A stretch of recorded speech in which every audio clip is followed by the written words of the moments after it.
가게 안의 공기가 달라졌습니다. 주방 문이 천천히 열렸습니다.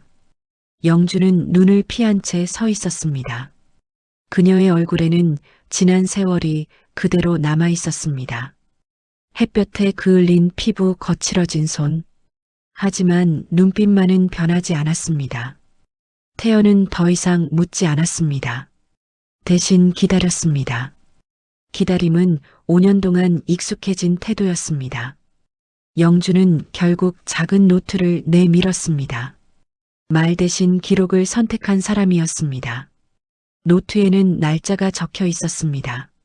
사고 다음 날, 협박, 임신 사실, 회사를 망하게 하겠다는 경고, 그리고 한 이름, 시어머니. 태연의 손이 떨렸습니다. 읽을수록 세상이 뒤집히는 기분이었습니다. 영주는 죽은 사람이 아니었습니다. 살아남은 사람이었습니다. 아이들을 지키기 위해 사라져야 했던 사람이었습니다. 태연은 그제서야 이해했습니다. 자신이 잃어버린 것은 아내가 아니라 진실이었다는 것을. 이야기 들어가기 전에 구독, 좋아요 눌러주시면 영상 제작에 도움이 됩니다. 감사합니다. 엄마, 저 아저씨 왜 울어요? 엄마 아는 사람이에요? 엄마, 저 아저씨가 엄마 이름을 불렀어요. 여자가 들고 있던 반찬통이 바닥으로 떨어졌습니다. 뚜껑이 굴러가며 시장 바닥을 2번 튕겼습니다. 기름 냄새가 퍼졌습니다. 사람들이 힐끔거리기 시작했습니다. 하지만 여자는 아무것도 보지 못하는 얼굴이었습니다. 가게 앞에 서 있는 남자 때문이었습니다. 남자는 숨을 제대로 쉬지 못하는 사람처럼 어깨가 들썩이고 있었습니다. 눈물은 이미 턱 아래까지 흘러내려 있었습니다. 그는 천천히 입을 열었습니다. 하지만 말은 나오지 않았습니다.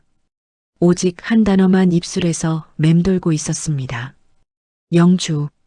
그 이름을 부르는데 5년이 걸렸습니다. 여자는 뒤로 한 걸음 물러났습니다. 손등이 하얗게 질린 만큼 힘이 들어갔습니다. 시장 소음은 여전히 시끄러웠습니다. 생선 상인의 외침, 국밥집 냄비 소리, 지나가는 사람들의 웃음.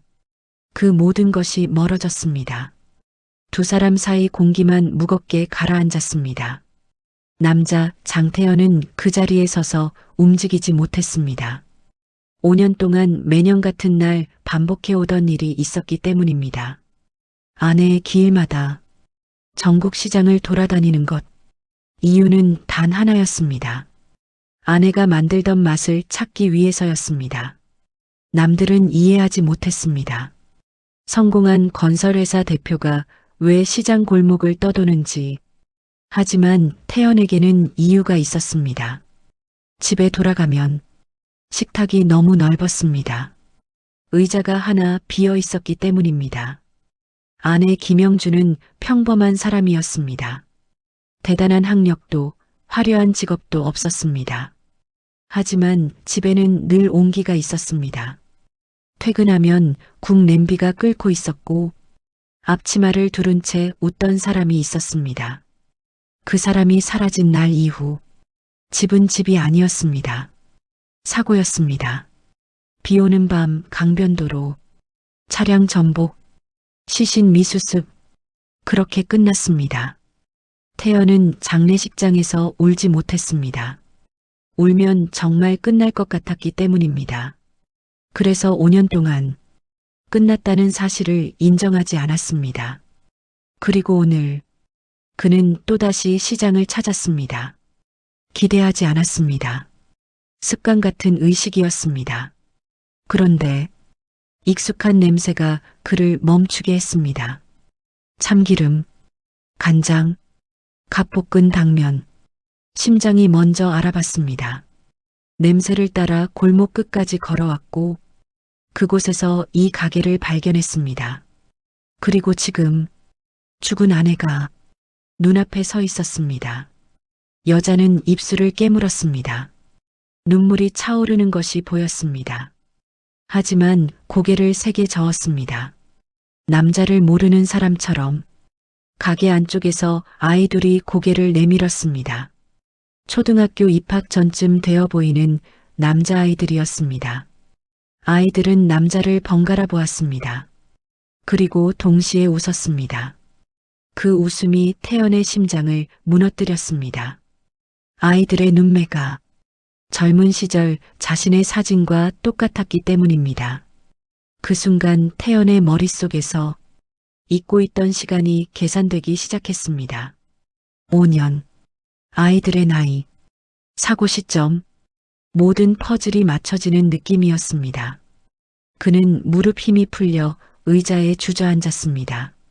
눈물이 멈추지 않았습니다. 왜 살아 있었는지보다 왜 자신을 떠났는지가 더 무서웠습니다.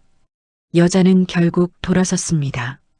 도망치듯 주방 안으로 사라졌습니다.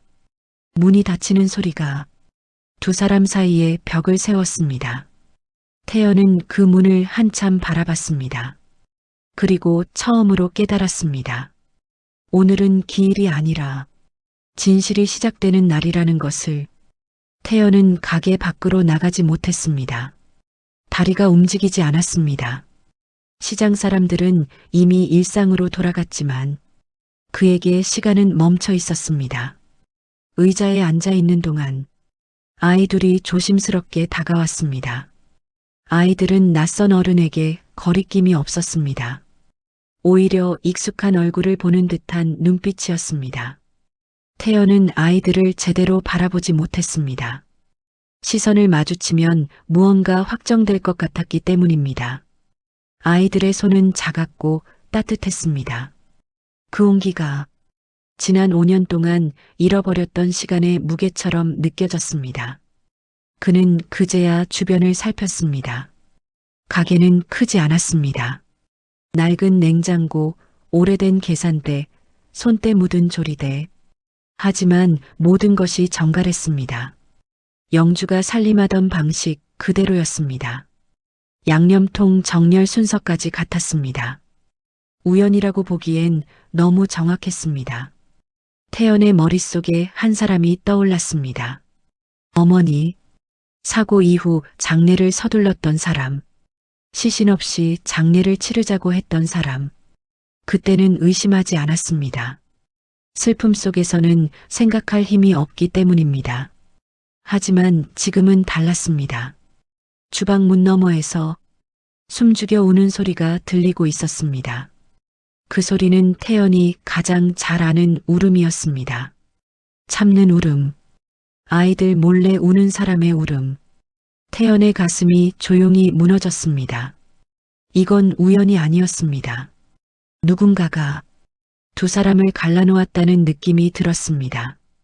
아이들이 계산대 아래에서 사진 한 장을 꺼냈습니다. 태연은 그 사진을 보는 순간 숨이 멎었습니다. 결혼식 사진이었습니다. 자신과 영주가 함께 웃고 있는 모습. 사진은 많이 달아 있었습니다. 자주 꺼내봤다는 흔적이었습니다. 태연은 깨달았습니다. 떠난 것이 아니라 떠나야 했던 것일지도 모른다는 사실을. 가게 안 공기가 달라졌습니다. 주방 문이 천천히 열렸습니다. 영주는 눈을 피한 채 서 있었습니다. 그녀의 얼굴에는 지난 세월이 그대로 남아 있었습니다. 햇볕에 그을린 피부, 거칠어진 손. 하지만 눈빛만은 변하지 않았습니다. 태연은 더 이상 묻지 않았습니다. 대신 기다렸습니다. 기다림은 5년 동안 익숙해진 태도였습니다. 영주는 결국 작은 노트를 내밀었습니다. 말 대신 기록을 선택한 사람이었습니다. 노트에는 날짜가 적혀 있었습니다. 사고 다음 날, 협박, 임신 사실, 회사를 망하게 하겠다는 경고, 그리고 한 이름, 시어머니. 태연의 손이 떨렸습니다. 읽을수록 세상이 뒤집히는 기분이었습니다. 영주는 죽은 사람이 아니었습니다. 살아남은 사람이었습니다. 아이들을 지키기 위해 사라져야 했던 사람이었습니다. 태연은 그제야 이해했습니다. 자신이 잃어버린 것은 아내가 아니라 진실이었다는 것을. 분노는 조용히 시작되었습니다. 고함이 아니라 차가운 확신으로 태연은 납골당으로 향했습니다. 5년 동안 절을 올리던 그곳, 함을 열었을 때 그 안에는 유골이 없었습니다. 모래와 자갈뿐이었습니다. 그 순간 태연의 과거가 완전히 무너졌습니다. 그는 5년 동안 거짓 앞에서 울고 있었던 것이었습니다. 슬픔보다 분노가 먼저 올라왔습니다. 누군가 자신의 인생을 설계했다는 사실이 처음으로 실감났습니다. 그리고 그는 결심했습니다. 이번에는 잃지 않겠다고. 태연은 어머니의 집 앞에 섰습니다. 대문은 여전히 웅장했습니다. 하지만 더 이상 돌아갈 집처럼 느껴지지 않았습니다. 그는 안으로 들어가 조용히 진실을 꺼냈습니다. 모래가 쏟아지는 소리만 거실에 울렸습니다. 오랜 세월 절대적이었던 존재가 처음으로 흔들리는 순간이었습니다. 태연은 소리를 지르지 않았습니다. 차분하게 말했습니다. 가족을 선택하겠다고. 핏줄이 아니라 지켜낸 사람을 가족으로 삼겠다고. 집을 나오는 순간 그는 비로소 자유로워졌습니다. 이제 남은 것은 하나였습니다. 5년을 잃어버린 아버지로서 아이들 앞에 다시 서는 일, 시장 골목으로 돌아가는 길. 태연의 발걸음은 처음으로 가벼웠습니다. 기일을 찾아가던 남자가 아니라 가족에게 돌아가는 남자가 되었기 때문입니다. 시장 골목은 저녁 장사를 준비하고 있었습니다. 낮에 소란이 가라앉고 노란 전등 불빛이 하나둘 켜지고 있었습니다. 태연은 가게 앞에 서서 한참을 들어가지 못했습니다. 사업 계약을 앞두고도 망설이지 않던 사람이었습니다. 수천억 공사 입찰에서도 단 한 번도 떨지 않았던 사람이었습니다. 그런데 작은 반찬 가게 문 앞에서 손잡이를 잡지 못하고 있었습니다. 이번에는 실패하면 안 된다는 걸 알고 있었기 때문입니다. 아이들에게는 이미 아버지가 없는 시간이 있었습니다. 그 빈자리를 갑자기 나타난 사람이 채울 수는 없었습니다. 문 안에서는 웃음소리가 들렸습니다. 영주가 아이들에게 숙제를 봐주고 있었습니다. 연필 긁는 소리, 장난 섞인 투정, 밤 냄새, 태연이 평생 그리워했던 소리였습니다. 그는 조용히 문을 열었습니다. 아이들이 동시에 고개를 들었습니다. 낯선 손님을 보는 표정이 아니었습니다. 기다리던 사람을 보는 눈이었습니다. 아이 하나가 먼저 다가왔습니다. 손을 내밀 듯 말 듯 멈췄습니다. 태연은 무릎을 굽혀 아이 눈높이에 맞췄습니다. 말을 고르지 않았습니다. 변명도 하지 않았습니다. 아이들은 잠시 태연을 바라보다가 조심스럽게 그의 옆에 앉았습니다. 그 순간 태연의 어깨가 미세하게 떨렸습니다. 아버지가 된다는 건 피가 아니라 시간이라는 걸 깨닫는 순간이었습니다. 영주는 멀리서 그 모습을 지켜보고 있었습니다. 눈물이 맺혀 있었지만 닿지 않았습니다. 이 장면을 5년 동안 상상해 왔기 때문이었습니다.